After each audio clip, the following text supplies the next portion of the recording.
Awali aktivitas dan pelayanan Anda melalui renungan pagi Pulang ke Rumah, dituliskan oleh Ellen G. White bersama Pendeta Jenny Kanejo. Selamat mendengarkan.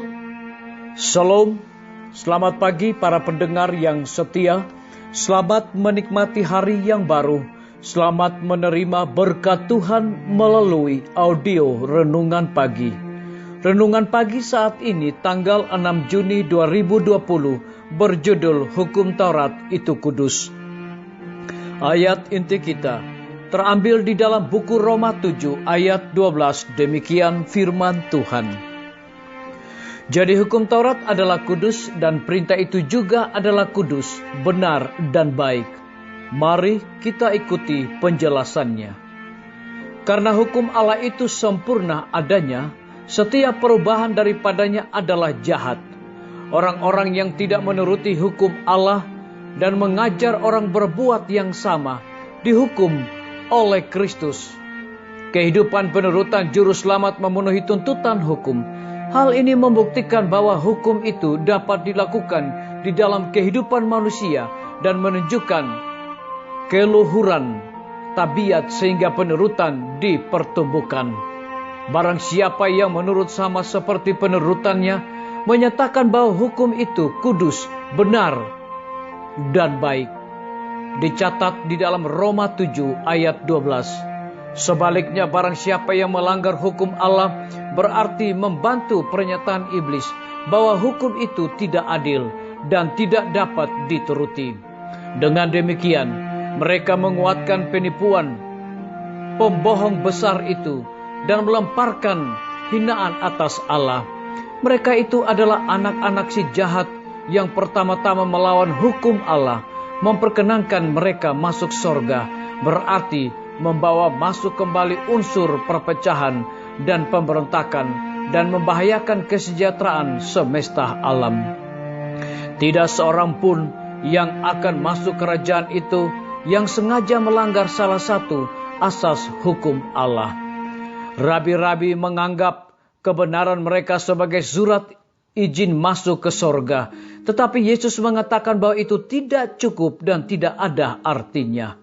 Upacara secara lahir dan pengetahuan teoritis akan kebenaran adalah undang-undang kebenaran orang Farisi. Rabi-rabi mengaku suci oleh usaha mereka menurut hukum, tetapi perbuatan mereka telah menceraikan kebenaran dari agama.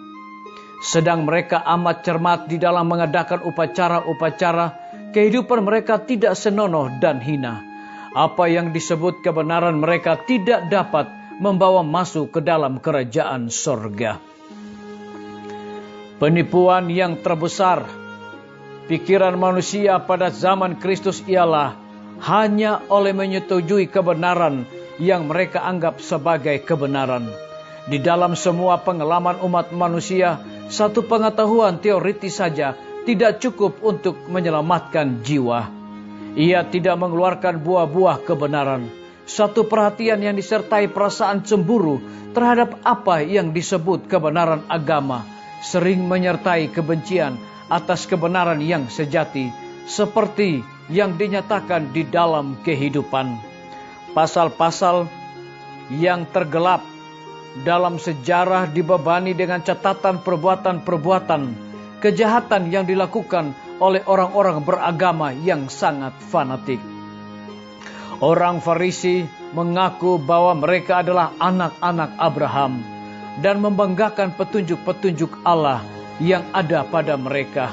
Meskipun demikian, keuntungan ini tidak melindungi mereka daripada mementingkan diri sendiri, permusuhan, lobah, dan kemunafikan yang hina. Mereka menganggap bahwa merekalah yang paling beragama di dunia, tetapi apa yang mereka sebut berpegang pada agama membawa mereka menyelipkan Tuhan yang mulia itu. Dicatat dari buku Alfa dan Omega, jilid 5, halaman 328 dan 329.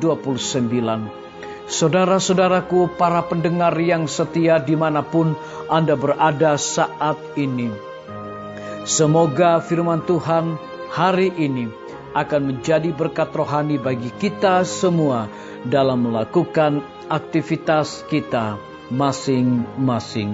Saya mengajak semua para pendengar yang setia untuk berdoa bersama-sama. Bapa kami yang bersemayam di dalam takhta kerajaan sorga, terima kasih oleh karena kebenaran firman-Mu di pagi hari ini mengingatkan kembali kepada kami bahwa hukum Allah itu sempurna adanya. Pada pagi hari ini Bapa, hamba menyerahkan pimpinan-pimpinan organisasi gereja Tuhan dari tingkat yang tertinggi sampai kepada jemaat-jemaat, bahkan seluruh gembala jemaat Tuhan, urapi mereka dengan kuasa Roh Kudus-Mu agar di tengah-tengah pandemi COVID-19 saat ini mereka tetap memberikan perhatian pelayanan kepada umat-umat Tuhan. Hamba juga menyerahkan tim medis ke dalam tangan Tuhan. Engkau berkati dokter, perawat, bidan, para relawan kesehatan dimanapun mereka berada di setiap rumah sakit. Kiranya Tuhan urapi mereka dengan hikmat sorga. Tuhan berikan kekebalan tubuh kepada mereka karena mereka sedang berada di garda depan yang penuh dengan resiko untuk memutuskan mata rantai dari virus corona saat ini. Hamba juga menyerahkan guru-guru, kepala sekolah dan semua anak didik ke dalam tangan Tuhan. Engkau berkati mereka dimanapun mereka berada saat ini. Kiranya Tuhan hindarkan mereka dari wabah tersebut. Hamba juga berdoa bagi TNI, Polri, PNS, wira swasta, petani, pedagang, nelayan, dan saudara-saudara kami yang ada di dalam penjara ke dalam tangan kuasa-Mu ya Tuhan. Engkau berkati mereka, Engkau urapi mereka, agar biarlah di tengah-tengah pandemi saat ini mereka terus melayani para masyarakat, dan lebih daripada itu mereka juga diberkati oleh Tuhan. Hamba juga berdoa bagi para pendengar yang setia yang berulang tahun di hari ini. Dengan bertambahnya usia yang Tuhan berikan bagi hidup mereka, mereka selalu bersyukur dan bersuka cita senantiasa. Hamba menyerahkan pemerintah kami dari tingkat yang tertinggi sampai kepada pemerintahan yang paling terendah, yang ada di desa-desa bahkan RT-RT. Kiranya hikmat sorga senantiasa Tuhan curahkan kepada mereka di tengah-tengah pandemi saat ini, agar mereka dapat menemukan metode dan cara-cara yang terbaik Tuhan. Terpujilah nama-Mu ya Bapa, kehendak-Mu yang jadi Tuhan, karena kami sudah berdoa hanya di dalam nama Tuhan Yesus dan Juru Selamat kami. Amin. Sampai jumpa. Tuhan Yesus memberkati kita semua. Betapa ku rindu negeri yang indah yang disediakan Bapa. Sana orang saleh memuji Tuhan, di surga senang kekal.